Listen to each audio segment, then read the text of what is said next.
Welcome to the Deep Dive, brought to you by Reformed Thinking, a brief audio segment for Reformed Thinking. Today, we're opening the files on a life that was, well, incredibly brief, just 29 years, but it's cast such a giant shadow over Christian history and missiology. I'm talking about the life of David Brainerd. That's right. The missionary to the American Indians in New Jersey. And we aren't trying to cover his whole career today. Our focus is going to be really sharp.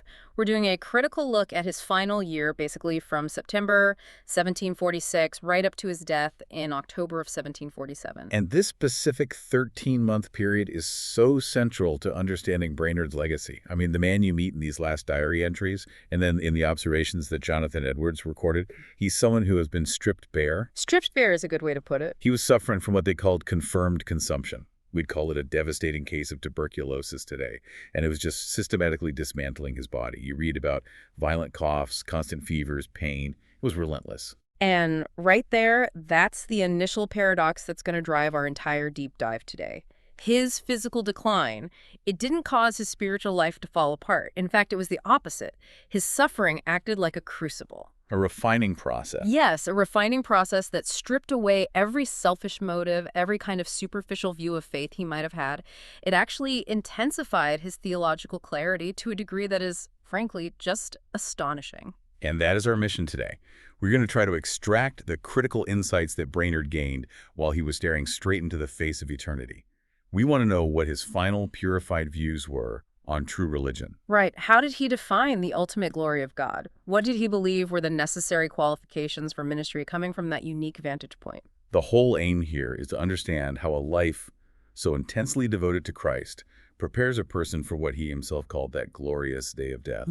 Okay, let's unpack this material. I think we have to start where his life began to narrow down to its most intense focus, which is the physical reality of his illness. That really sets the stage for our first section, the refining fire, sovereignty and serenity in suffering.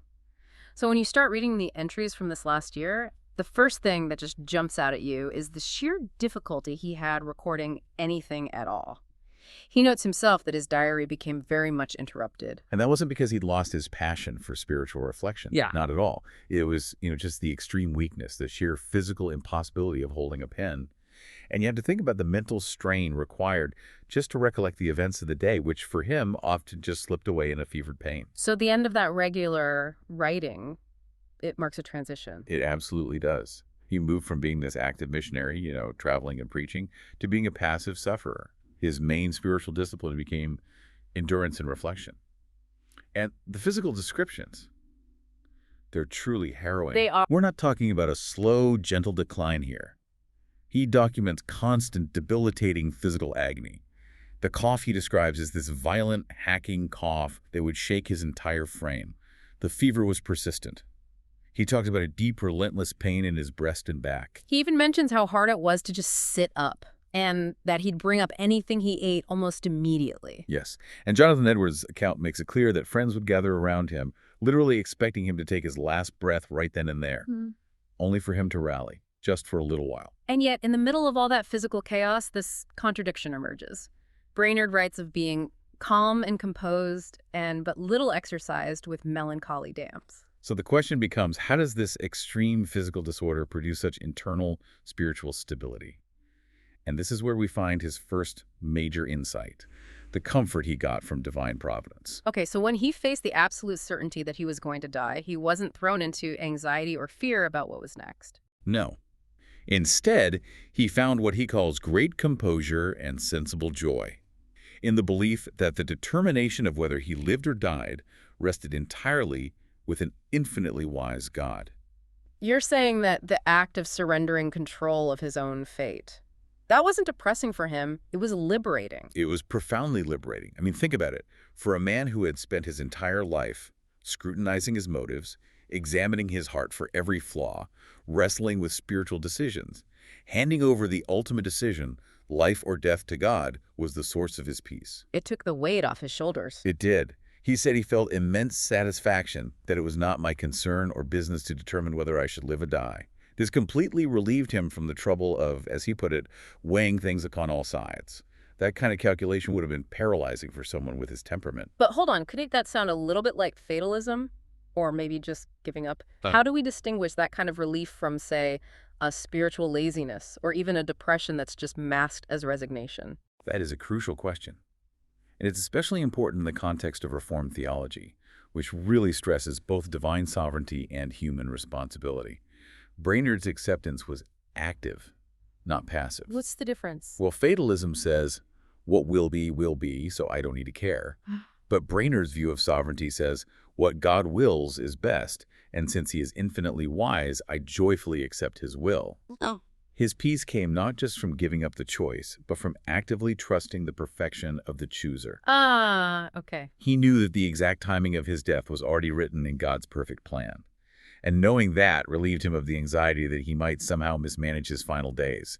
This active submission, it's a core element of the comfort you find in the Westminster Confession's statements on providence. That distinction, the active embracing of God's perfect will, that really is everything. But that resignation was challenged by his calling as a missionary, which brings us to his grief over his, quote, confined usefulness.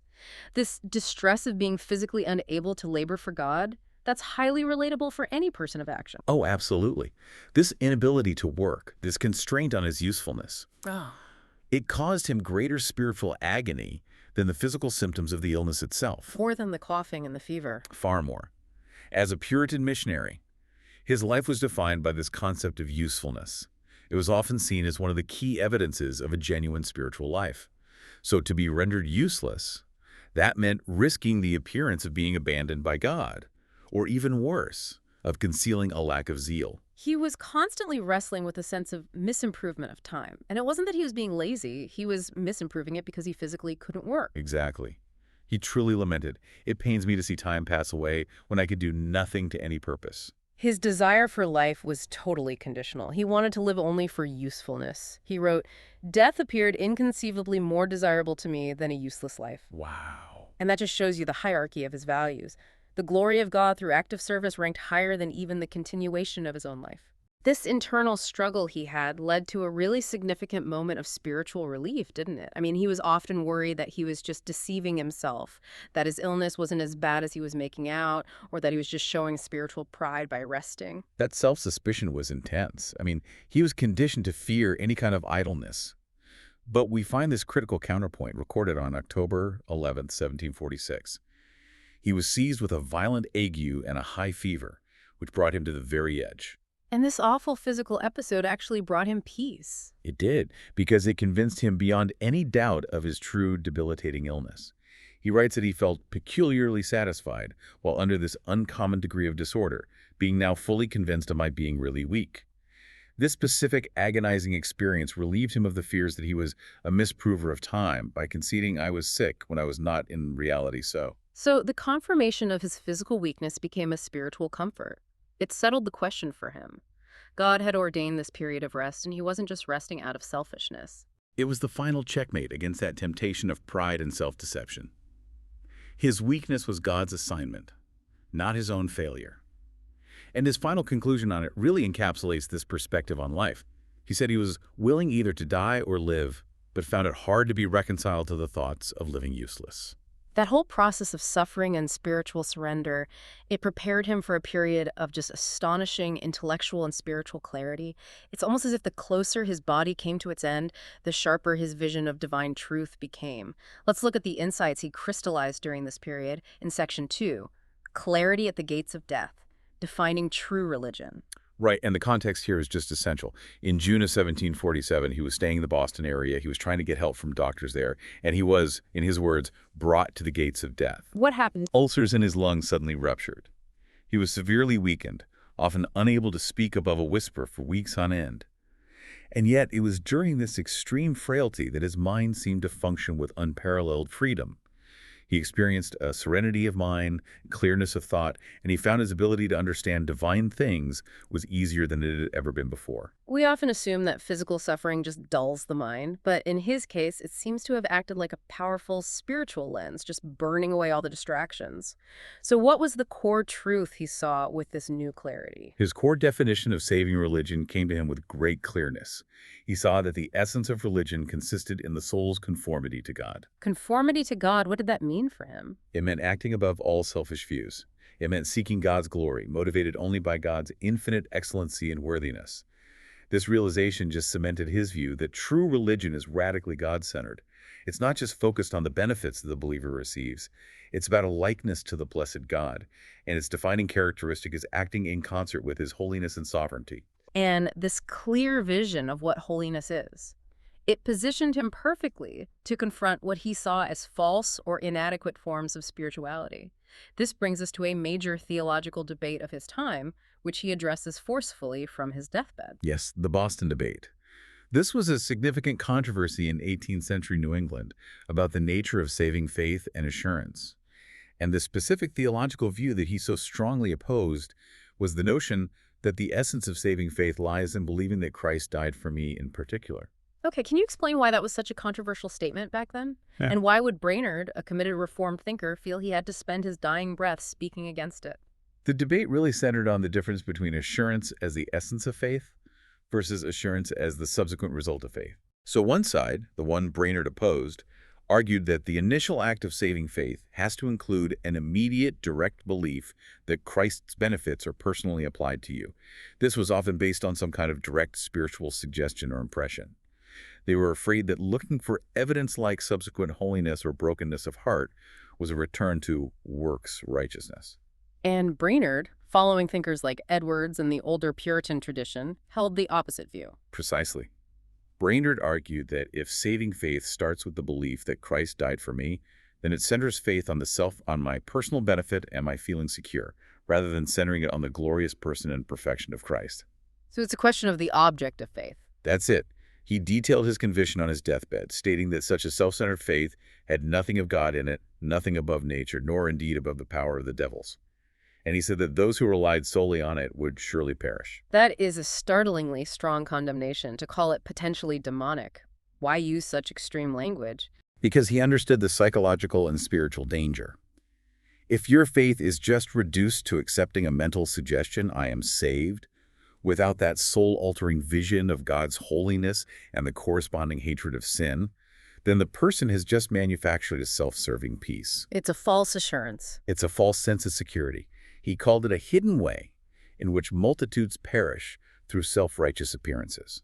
His deathbed clarity confirmed for him that true saving faith is always accompanied by a new love for God's glory and a deep humility, which then produces the evidence that leads to assurance. So he saw the danger of relying on these internal feelings or suggestions rather than relying on the visible, continuing work of the Spirit that results in actual holiness and piety. Yes, and that leads directly to his warning against counterfeits.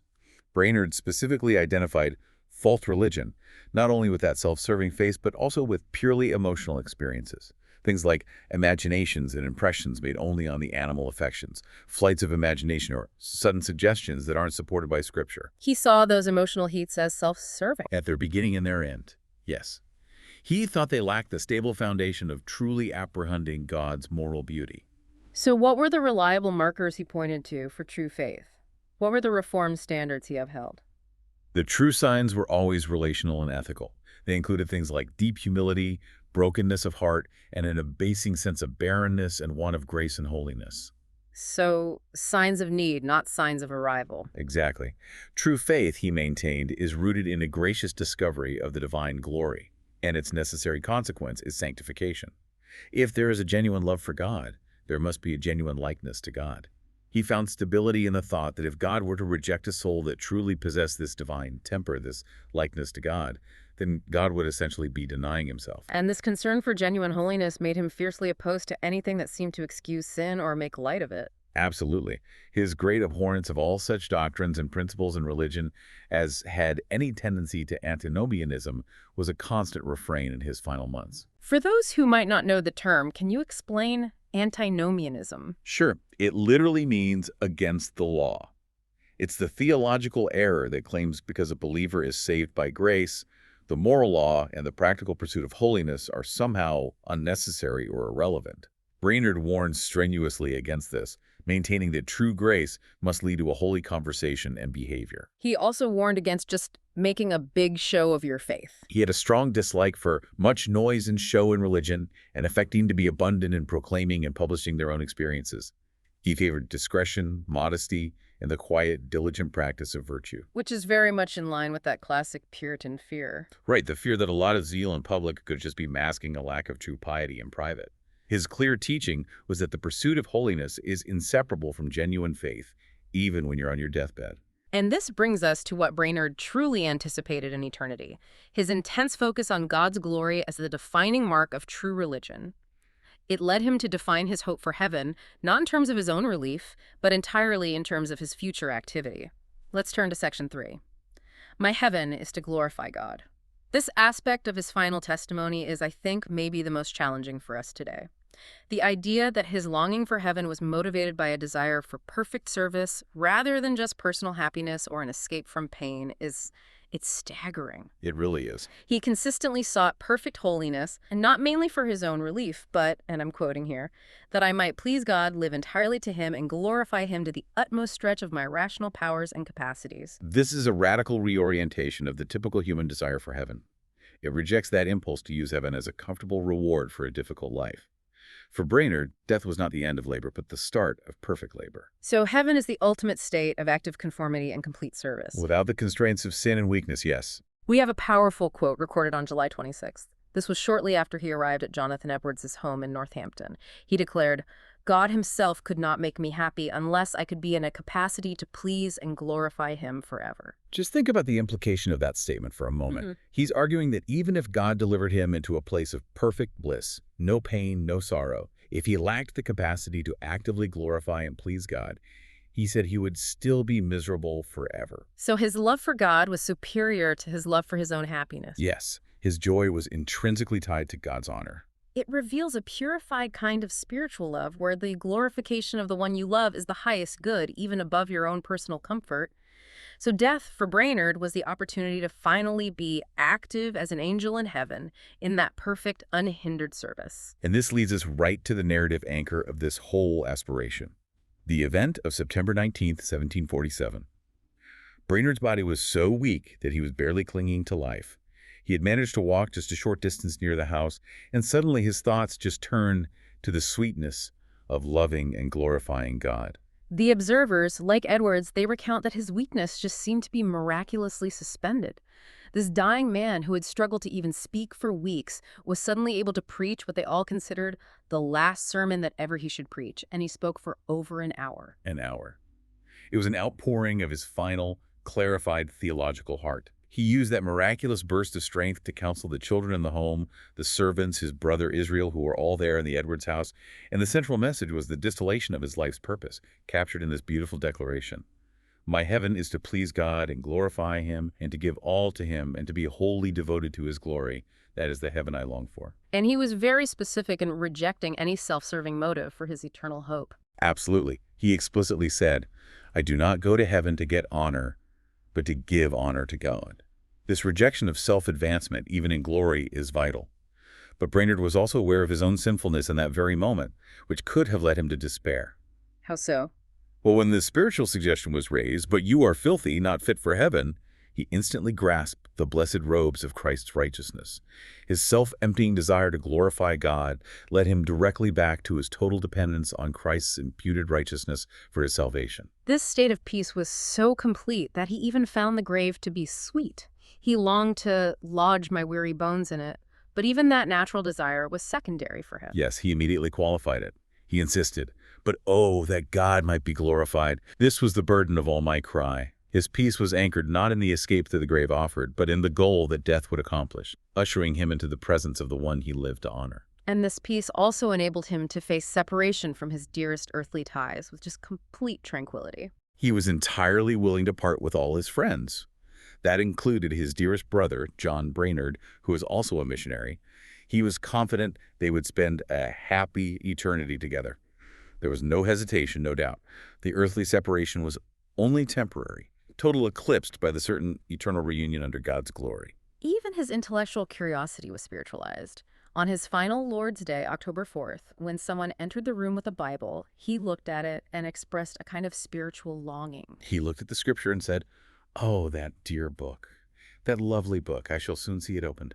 The mysteries that are in it and the mysteries of God's providence will be all unfolded. So this isn't just passive rest he's looking forward to. This is anticipation of active, perfect intellectual and spiritual communion with God. He anticipated seeing God's entire redemptive plan, the complexities of his rule over history, all made perfectly clear in glory. His final aspiration was not just rest, but perfect understanding and perfect service. It's clear that while Brainerd's body was preparing for death, his spirit was intensely focused on the living work of God that would continue on earth. His personal mission transitioned into a concern for the advancement of Christ's kingdom globally. Let's move to Section 4, finishing God's work, detailing his ministerial zeal and final counsel. This is one of the most astonishing observations that Edwards makes about Brainerd's last months. As Brainerd's personal ability to contribute was shrinking down to zero, his global spiritual concern expanded to its absolute maximum. He said something to that effect, right? He did. He stated he had never in all his life had his mind so led forth in desires and earnest prayers for the flourishing of Christ's kingdom on earth, as since he was brought so exceeding low at Boston. That is so counterintuitive. I mean, when we get sick, we become self-focused. He became globally focused. How do we explain that peak of missionary zeal at his lowest physical point? Well, it perfectly illustrates the purification of his motives we were just talking about. When all personal ambition, all hope of building his own legacy, and all selfish desire for comfort were stripped away by his sickness, what was left was just pure love for Christ's glory. He wasn't praying for his own mission field anymore. He was praying for God's kingdom. Which deepens the conviction that his life was genuinely God-centered. It does. He even expressed genuine wonder that other ministers and people didn't pray more consistently and fervently for the global flourishing of religion. His zeal was so great that he even leveraged his status as a dying man to issue instructions to his own congregation, didn't he? He did. He sent what he called his dying advice to his congregation. He counseled them to comply with the Scottish proposal for united extraordinary prayer for the coming of Christ's kingdom. And what was that? It was a movement among Reformed ministers and churches in the 18th century to set aside specific, coordinated times for intercession for global revival. And Brainerd, in his final moments, wanted his people to join that universal effort.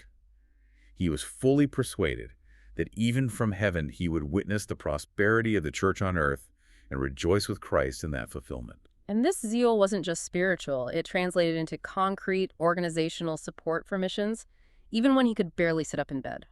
His final administrative actions are so telling about his diligence. Despite his extreme weakness in Boston, he dedicated time to consulting with the commissioners of the Incorporated Society for propagating the gospel. Specifically, he was talking with them about expanding the mission to the powerful, unconquered Six Nations.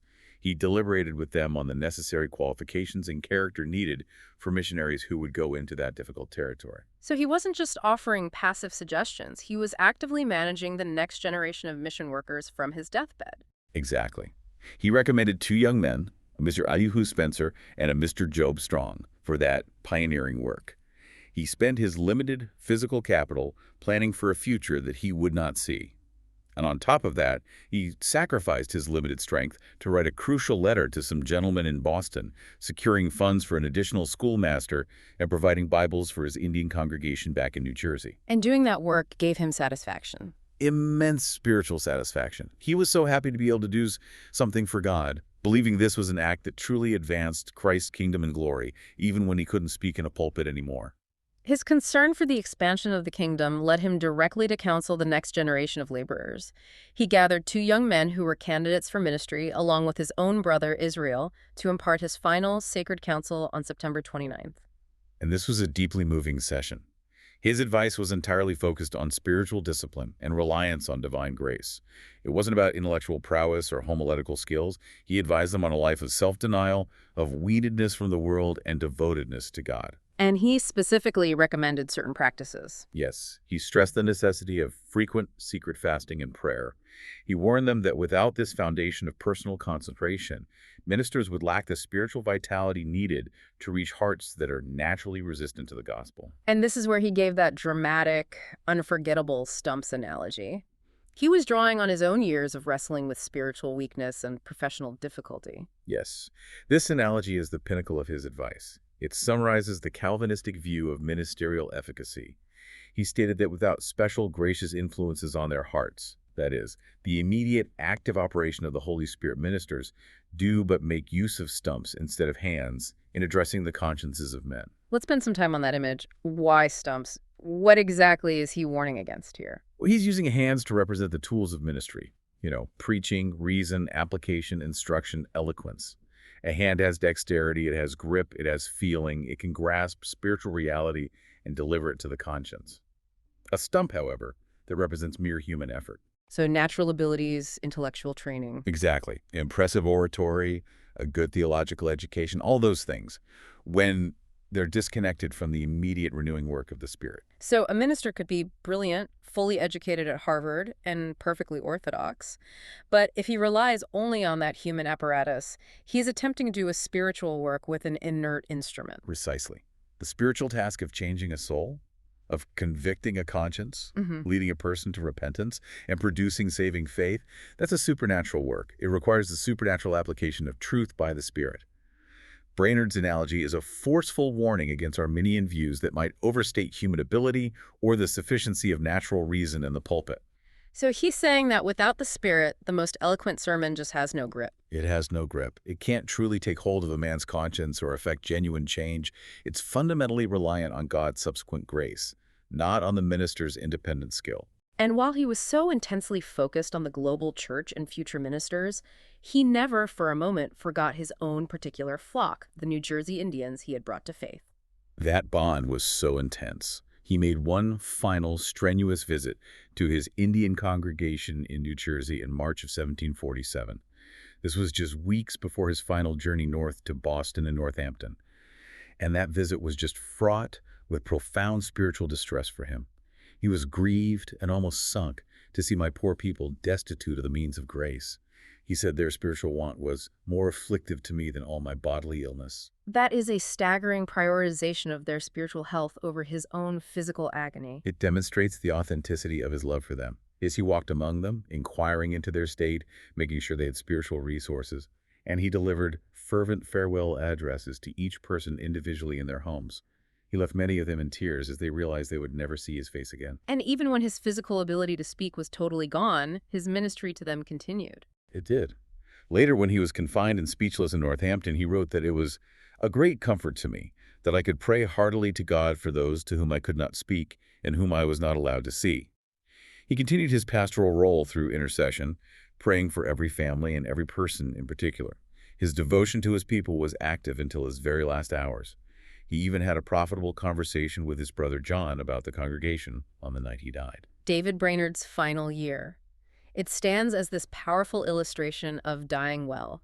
It's a comprehensive theological summary of what a life lived coram Deo before the face of God really produces. It shows that suffering, when you interpret it rightly through the lens of God's sovereignty, provides spiritual clarity and refinement. His final experience filtered out every selfish motive, and it cemented his theology entirely on God's sovereignty and God's glory, above all personal relief or gain. He proved that the true measure of faith lies not in elevated feelings or these self-centered assurances, but in deep humility, self-emptiness, and the singular desire to see Christ's kingdom advance through holiness and diligent service. And this brings us to our final thought for your consideration. Brainerd spent months serene in the expectation of death. Yet on October 8th, his last full day, he was described as being in great bodily distress and severe agonies. He told those around him, including Jonathan Edwards, that dying was another thing than people imagined. And he was referring specifically to the physical pain and anguish he endured. So given his lifelong singular spiritual preparation, his deep theological understanding, and his utter devotion to God, what does this final, brief, yet intense moment of physical suffering teach us about the genuine reality of human pain, even for those most spiritually prepared, and the necessity of God's grace, not just for salvation, but for sustaining us moment by moment through the final extremities of physical existence? Something to reflect on as you consider the legacy of David Brainerd and the price of true piety. This has been The Deep Dive.